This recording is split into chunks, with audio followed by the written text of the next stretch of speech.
كتاب أنزلناه إليك لتخرج الناس من الظلمات إلى النور. السلام علیکم ورحمۃ اللہ وبرکاتہ۔ الحمد للہ رب العالمین وصلی اللہ وسلم علی نبینا محمد وعلی آلہ وصحبہ اجمعین ومن تبعہ بإحسان الی یوم الدین، اما بعد۔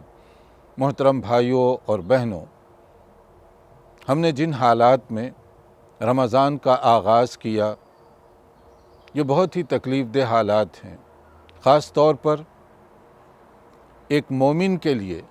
مساجد کے دروازے اور وہ بھی رمضان میں بند ہونا یہ بہت ہی زیادہ تکلیف کی بات ہے۔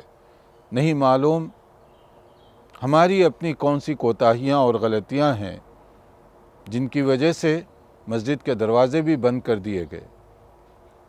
قرآن کریم میں سابقہ قوموں کا تذکرہ کرتے ہوئے اللہ رب العزت نے فرمایا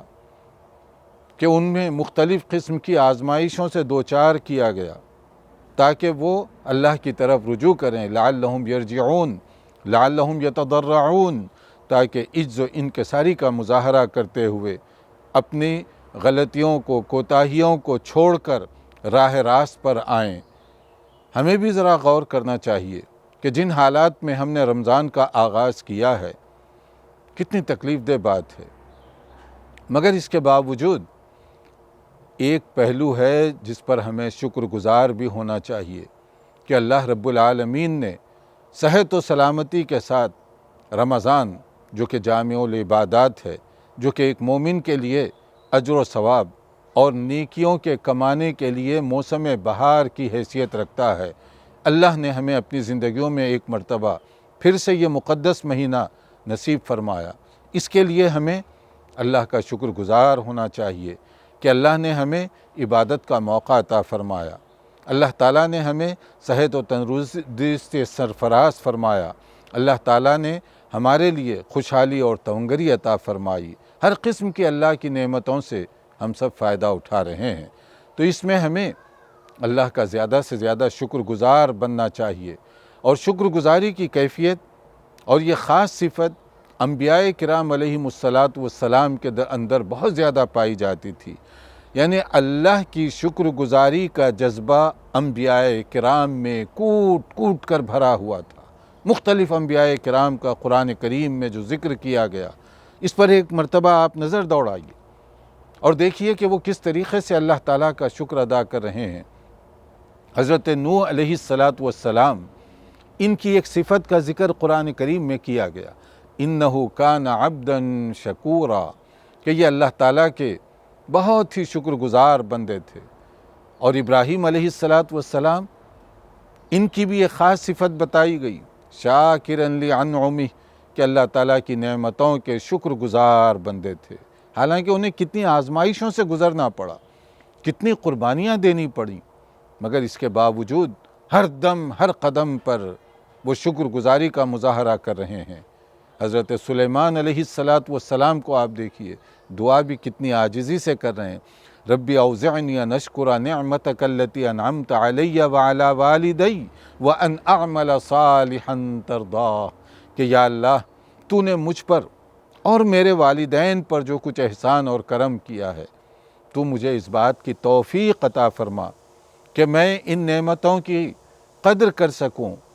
میری موت آئے تو اسلام کی حالت میں آئے اور آخرت میں میرا شمار نیک اور اچھے لوگوں میں کیا جائے۔ اور ہمارے رسول صلی اللہ علیہ وسلم، آپ کا وصف تو کہنے ہی کیا ہے۔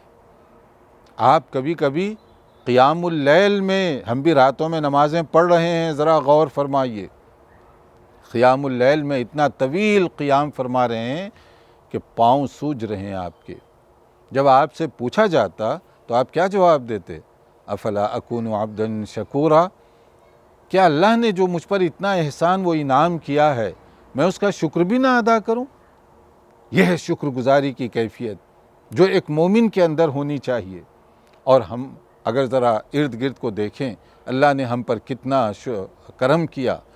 کتنے انعام و اکرام سے نوازا ہے، اور اللہ کا یہ وعدہ ہے سب کے لیے، لَإِن شَكَرْتُمْ لَأَزِيدَنَّكُمْ وَلَإِن كَفَرْتُمْ إِنَّ عَذَابِي لَشَدِيدٌ، کہ اگر تم اللہ کا شکر ادا کرو گے تو اللہ کا یہ وعدہ ہے، میرے اور آپ کے وعدے پر، گارنٹی پر، باتوں پر شک و شبہ کیا جا سکتا ہے، مگر اللہ جو رب العالمین ہے اس کے وعدے پر کوئی شک نہیں کیا جا سکتا، کوئی شبہ نہیں کیا جا سکتا۔ اللہ تعالیٰ کا یہ کلیئر ارشاد ہے کہ اگر تم میرے شکر گزار بن کر رہو گے تو میں اور زیادہ دوں گا، اور زیادہ عطا کروں گا، اور اگر وہ آدمی جو ناشکری کی کیفیت میں مبتلا ہو جائے تو پھر اس ناشکرے کے لیے اللہ کا عذاب اور گرفت بھی بڑی سخت ہوگی، پینفل عذاب کے اندر اس کو مبتلا کیا جائے گا۔ اور ہم نمازوں کے بعد جو اذکار مسنونہ پڑھتے ہیں، کاش کہ کبھی اس پر ترجمے کے اعتبار سے بھی غور کر لیا ہوتا، کیا ہم اپنی زبان سے ادا کر رہے ہیں؟ ان میں سے بہت ساری دعاؤں کے ساتھ ایک بہت اہم، بلکہ اتنی اہم دعا کہ امام ابن تیمیہ رحمۃ اللہ علیہ جیسے بڑے نامی گرامی عالم دین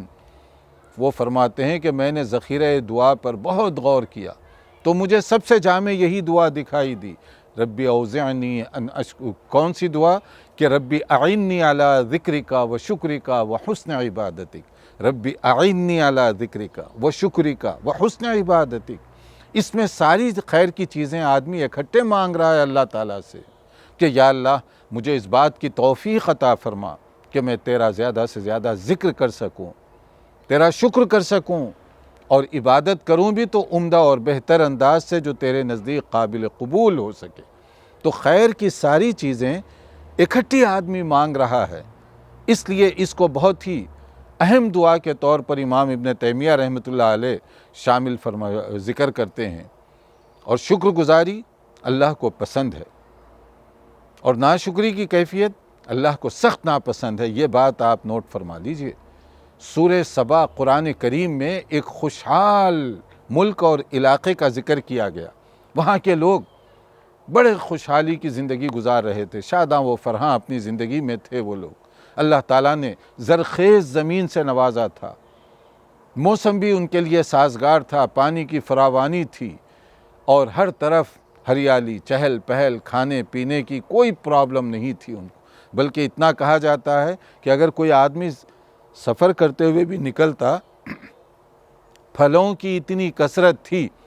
کہ بغیر محنت کے آسانی کے ساتھ وہ اگر اپنے سر پر کوئی ٹوکری رکھا ہوا ہوتا تو وہ ٹوکری پھلوں سے بھر جاتی اس کی، یعنی اتنے کثرت سے پھل وہاں پر ملتے تھے۔ اب جب کھانے پینے کی سہولت ہو، خوشحالی ہو، تو وہاں چوری چکاری وغیرہ یہ چیزیں بہت کم ہو جاتی ہیں، تو اس لیے وہاں پر قوم سبا اور اس کے علاقے میں امن و امان، پیس اور سیکیورٹی کا بھی کوئی پرابلم نہیں تھا، بڑی خوشحالی کی زندگی لوگ گزار رہے تھے۔ مگر ناشکری اللہ کو سخت ناپسند ہے۔ قوم سبا کی ایک بیماری یہ تھی کہ وہ اللہ تعالیٰ کی نعمتوں سے فائدہ اٹھا کر اللہ کی ناشکری میں مبتلا ہوئے۔ وہ کہنے لگے یہ کیا زندگی ہے، ہم تنگ آ چکے ہیں اس زندگی سے، فیڈ اپ ہو چکے ہیں۔ کیوں فیڈ اپ ہو گئے؟ جب ہم چاہتے ہیں پھل مل جاتے ہیں، جہاں دیکھو پانی کی فراوانی ہے اور امن و امان کا کوئی مسئلہ نہیں، چلتے پھرتے کوئی پرابلم نہیں ہوتا، یہ بھی کوئی لائف ہے؟ تو لوگوں نے پوچھا پھر لائف کیا ہوتی ہے؟ تو انہوں نے کہا کہ پھل تلاش کریں تو مشکل سے ملے، پانی تلاش کرنا پڑے پینے کے لیے، اور چوروں کا ڈر ہو، لٹیروں کا ڈر ہو، سفر میں خوف اور خطرہ ہو، پھر زندگی کا مزہ آتا ہے۔ یہ کیا ہر جگہ ہر چیز آسانی کے ساتھ، سہولت کے ساتھ مل رہی ہے؟ دیکھیے، نعمتیں جب اللہ تعالیٰ عطا فرماتا ہے تو نعمتوں کو سمجھنے کے لیے بھی عقل و دماغ کی ضرورت ہے، ورنہ قوم سبا عجیب و غریب ناشکری کی حرکت میں وہ مبتلا ہوئے، اور عجیب و غریب انہوں نے بات کی۔ پھر اس کے بعد میں حالات ایسے ہی تبدیل ہوئے۔ کیسے تبدیل ہوئے؟ ایک فلڈ آیا، طوفان آیا سیلابی شکل میں، اور اس کے بعد وہ زرخیزی جو زمین کی تھی وہ سب بہہ گئی، برباد ہو گئی، ڈیم ختم ہو گیا، پانی کی قلت پیدا ہو گئی۔ اس کے بعد میں حالات یہ بن گئے کہ بہت دور دراز کا سفر کر کے کھانے کے لیے پھل تلاش کرتے، پھل نہیں ملتا، سوائے چند کانٹی دار درختوں کے یا بیری کے اور بیر کے درختوں کے کوئی چیز وہاں باقی نہیں رہی تھی۔ گویا جو وہ چاہتے تھے نا، پھل تلاش کرنا پڑے، پانی کا شارٹیج ہو، امن و امان کا مسئلہ ہو، اب ان کے سامنے وہ ساری چیزیں دکھا دی گئی۔ یہ ہے ناشکری کرنے والی قوم کا دنیا کے اندر انجام۔ قرآن کریم میں بہت تفصیل کے ساتھ سورہ سبا کا ذکر کیا گیا، اس کو آپ پڑھ لیجئے۔ اس تناظر میں موجودہ جو حالات ہیں کورونا وائرس کی وجہ سے، کووڈ-19 کی وجہ سے دنیا تہ و بالا ہو گئی، ذرا اس کا بھی جائزہ لیں۔ اللہ تعالیٰ نے ہمیں کن کن نعمتوں سے سرفراز فرمایا ہوا تھا۔ لوگوں کو اپنی دولت پر ناز تھا، کسی کو اپنی ٹیکنالوجی پر ناز تھا، کسی کو اپنی قوت پر غرور تھا، کسی کو اپنی حکومت پر اور اقتدار کا نشہ تھا۔ نہ جانے کون کون سے گھمنڈ اور غرور میں لوگ مبتلا ہو گئے، مگر کورونا وائرس ایک چھوٹا سا وائرس جسے ننگی آنکھ سے دیکھا تک نہیں جا سکتا۔ دیکھیے قدرت جب لوگوں کے ساتھ غضبناک ہو جائے تو کس طریقے سے ان کا سر جھکا دیا جاتا ہے۔ ایک ایسے وائرس سے جس کو ننگی آنکھ سے دیکھا نہیں جاتا، اس کو دیکھنے کے لیے بھی آلات کی ضرورت ہوتی ہے۔ اس نے دنیا کو اتنا ہلا دیا کہ دنیا کی سپر پاور طاقتیں پریشان ہو گئیں، سرنگوں ہو گئیں۔ دولت کا غرور، ٹیکنالوجی کا غرور، سائنس اور علمی ترقی کا غرور اور ناز، سب کا سب پیچھے کا پیچھا رہ گیا، اور سب عاجزی کے ساتھ دیکھ رہے ہیں آسمان کی طرف کہ ہے کوئی جو کسی طرح سے اللہ رب العالمین اس کو دور کر دے، کسی طرح سے ہماری مدد ہو جائے۔ تو خوشحالی اور اللہ کی دی ہوئی ترقی اور نعمتوں سے لوگ جب فائدہ اٹھاتے ہوئے بغاوت کریں، ناشکری کریں، تو پھر دیکھیے اللہ تعالیٰ کے عذاب کا کوڑا، مصیبت اور آزمائش کسی بھی طرح سے آ سکتی ہے، اور کبھی بھی آ سکتی ہے، کسی کے لیے بھی آ سکتی ہے۔ اس میں ہمارے لیے ایک بہت بڑا سبق ہے، اور یہی جو کووڈ-19 جس سے ہم گزر رہے ہیں، آپ نے دیکھ لیا چند دن لاک ڈاؤن تھا، اور ابھی بھی اکثر دنیا کے علاقوں میں، اور وہ بھی وہ ترقی یافتہ لوگ جنہیں اپنی ترقی پر بڑا غرور اور ناز تھا، وہ کس طریقے سے محصور ہو گئے گھروں کے اندر، مکمل لاک ڈاؤن۔ اور چند دن کے لاک ڈاؤن میں لوگ نہ جانے کون کون سی دوسری بیماریوں میں مبتلا ہو گئے، جسمانی اور خاص طور پر دماغی امراض کا شکار ہو گئے۔ ایک جگہ رہتے رہتے جو کچھ حالات جس کے ساتھ وہ گزر رہے ہیں، اور جب خبریں چاہے وہ ٹی وی کے ذریعے سے، ریڈیو کے ذریعے سے، اخبارات کے ذریعے سے، دل دھڑکنے لگتا ہے آدمی کا۔ نہ جانے اب کون سی خطرناک خبر ہمیں سننے کو ملے گی، کون سی اندوہناک اور پریشان کن خبر سے ہمیں دوچار ہونا پڑے گا۔ لوگوں کا دل دھڑکنے لگ گیا ہے۔ ایک چھوٹے سے وائرس کے ذریعے سے جو کچھ تباہ کاری ہوئی ہے، یہ وقت ہے ہمیں اپنا محاسبہ کرنے کے لیے۔ اللہ تعالیٰ کی نعمتوں سے ہم کتنا فائدہ اٹھا رہے ہیں، لیکن کبھی ہم نے غور بھی کیا ہے؟ کہیں ایسا تو نہیں کہ اللہ نے ساری نعمتیں ہمارے اوپر نچھاور فرمائیں، مگر ہم نعمت دینے والے رب العالمین کی قدر تک کرنے کے لیے تیار نہیں، نعمتوں کی قدر کرنے کے لیے تیار نہیں، اللہ کو پہچاننے کے لیے تک ہم تیار نہیں ہیں۔ کم سے کم ہمیں اپنے آپ کو غور دیکھنا چاہیے۔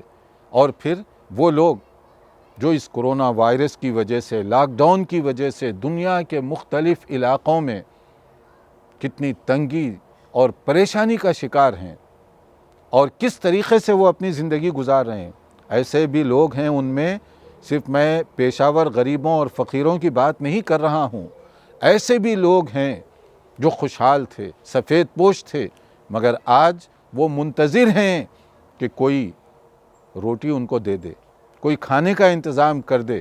اور کوئی کسی طرح سے رمضان کی حد تک کم سے کم افطار اور سحری کا بندوبست کر دے۔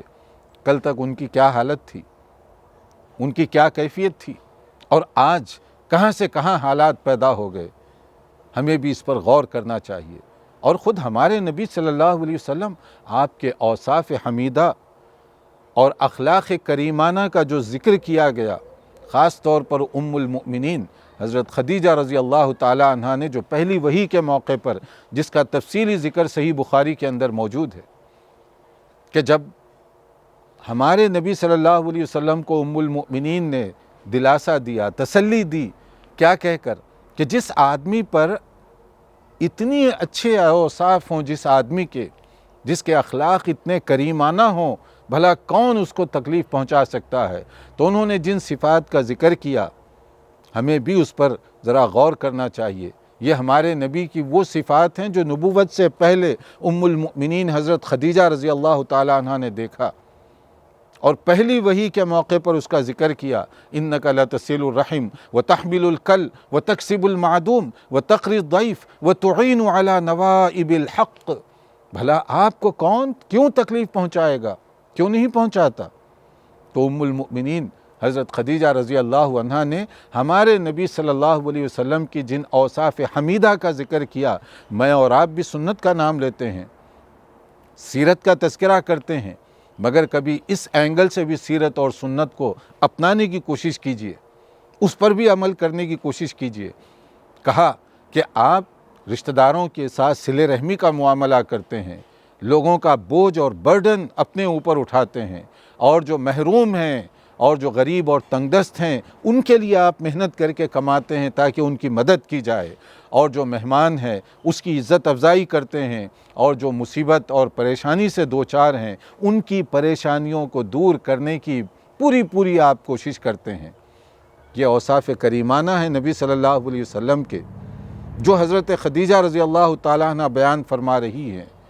اور پھر ہمارے لیے تو دیکھیے حکم بھی ہے، صحیح بخاری اور صحیح مسلم، اس میں ایک حدیث مذکور ہے جو موجودہ حالات میں ہمارے لیے بہت زیادہ اس میں اپیلنگ ہے، کاش کہ ہم اس پر غور کرتے۔ کہا گیا الساعی علی الارملۃ والمسکین کالمجاہد فی سبیل اللہ، کہ جو آدمی کسی بیوہ کے لیے، کسی مطلقہ کے لیے، کسی ستم زدہ عورت کے لیے یا کسی مسکین کے لیے کوئی مدد کر دیتا ہے، کمائی کر رہا ہے تاکہ ان کی مدد کر سکے، تو اس کے لیے پتہ ہے کیا کہا گیا؟ اس کے لیے کہا جا رہا ہے کہ اس آدمی کا ثواب ایسے ہے کالمجاہد فی سبیل اللہ، جیسے کہ کوئی میدان جہاد میں لڑ رہا ہو مجاہد، اتنا اس کو ثواب ملے گا۔ اور پھر کہا جا رہا ہے وَكَالَّذِي يَصُومُ النَّهَارَ وَيَقُومُ اللَّيْلَ، اس کی حیثیت ایسی ہے جو دن میں روزہ رکھا ہوا ہے اور رات عبادت میں گزار رہا ہے، یعنی وہ آدمی جو تنگ دست، مصیبت زدہ، پریشان حال کے لیے مدد کرنے کوئی روزگار تلاش کرتا ہے، کوئی محنت کرتا ہے، کوئی کمائی کر رہا ہے، تو اس کے لیے ثواب اتنا زیادہ ہے جیسے کہ دن وہ روزوں میں گزار رہا ہے، راتیں عبادت میں قیام اللیل میں بسر کر رہا ہے۔ اور پھر نبی کریم صلی اللہ علیہ وسلم نے یہاں ایک خاص اور چیز فرمائی، وہ بھی صحیح بخاری میں، اس کو بھی اپنے ذہن میں رکھیے موجودہ حالات کے پیش نظر۔ هل تنصرون وترزقون الا بدعفائکم،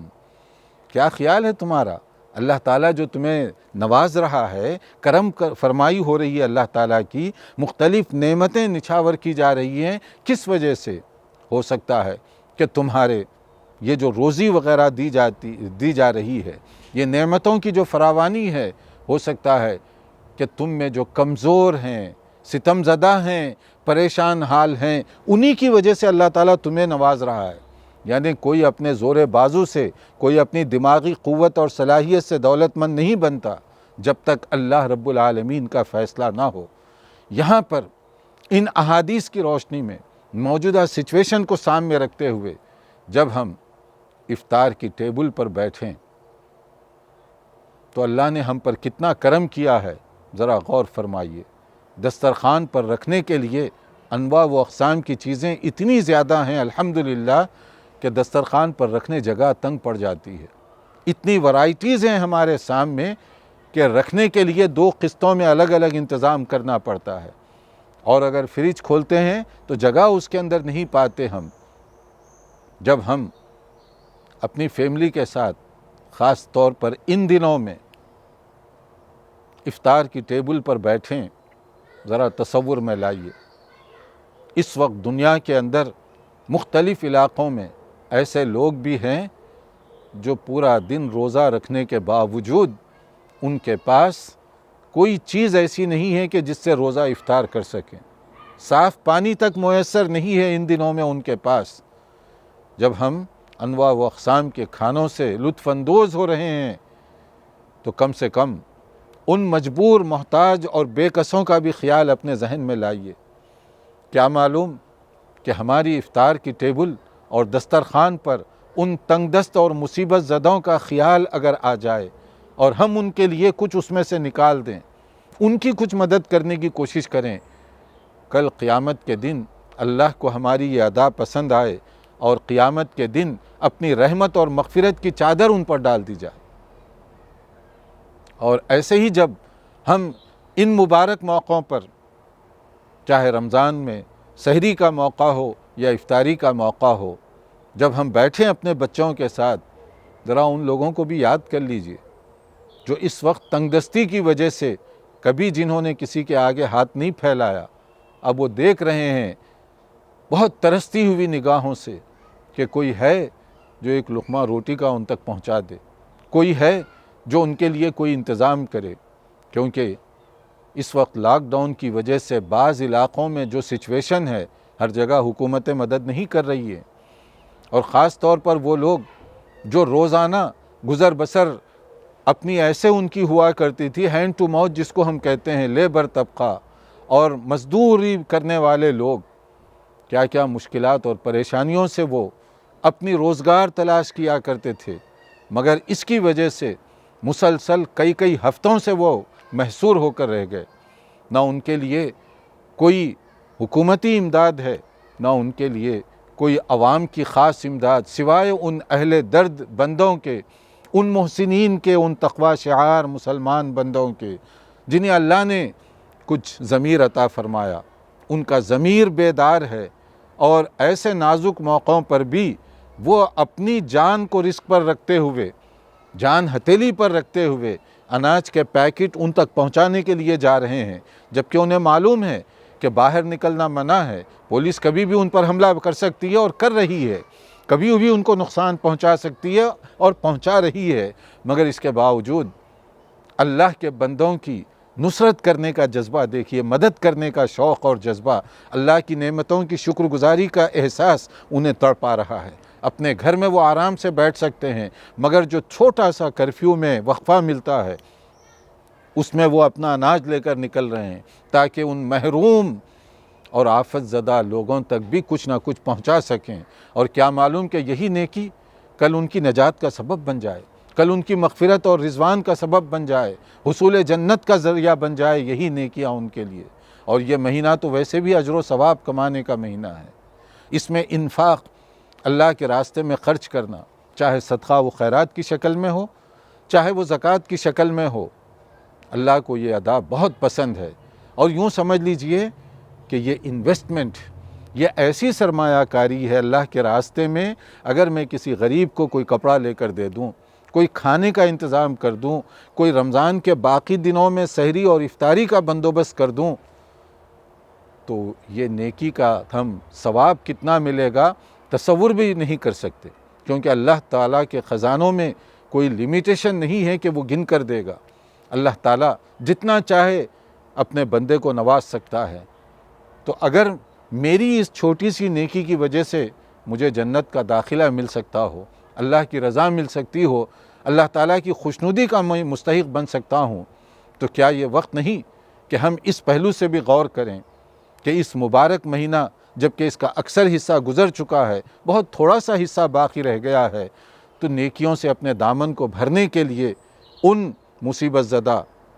فاقہ کش، پریشان حال لوگوں کی خبر گیری کرنے کی کوشش کریں۔ اگر ہم ارادہ کر لیں کہ کم سے کم ہم اپنی طور پر یہ کوشش کریں گے کہ 4 گھر 5 گھر جو بھی اللہ نے توفیق دی ہے، رمضان کی حد تک روزہ یعنی افطار کرنے یا سحری کا ہم بندوبست کروا دیں گے، اتنا اناج پہنچا دیں گے، یا ان کے بچے جو بہت مجبور ہیں ان کے لیے کپڑوں کا بندوبست کر دیں گے، کتنی بڑی نیکی ہوگی، کتنا بڑا یہ ثواب ہوگا، اور نعمتوں کی شکر گزاری کا یہ پریکٹیکل انداز ہوگا۔ یا اللہ تیرا شکر ہے، صرف اتنا کہہ دینے سے بندہ شاکر نہیں بنتا، شکر گزاری کے لیے ضروری ہے